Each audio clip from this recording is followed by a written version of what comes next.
আসসালামু আলাইকুম ভিউয়ার্স। আজ ৮/৭/২০২৬ রোজ বুধবার বেনাপোল বর্ডার চেকপোস্ট। সকালবেলা পাসপোর্ট যাত্রী ভারতে যাওয়ার দৃশ্য দেখছেন।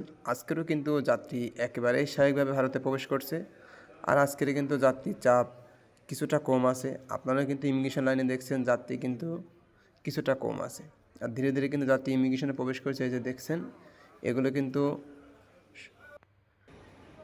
আর এই যে এখানে এখানে কিন্তু এই যে সরাসরি ঢাকা কলকাতার যে গাড়িগুলো আসে সে যাত্রীগুলো এই দিক দিয়ে ইমিগ্রেশন প্রবেশ করছে। আজকের কিন্তু ঢাকা কলকাতা সার্ভিসে 2টা বাস আসছে।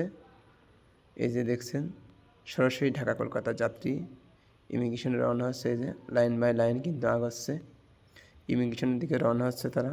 বেনাপোল বর্ডারের বিষয়ে যদি কারো কোনো প্রশ্ন থেকে থাকে তাহলে অবশ্যই আপনারা আমাদের কমেন্টসে জানাবেন। আমরা অবশ্যই আপনাদের কমেন্টসের উত্তর দেওয়ার চেষ্টা করব।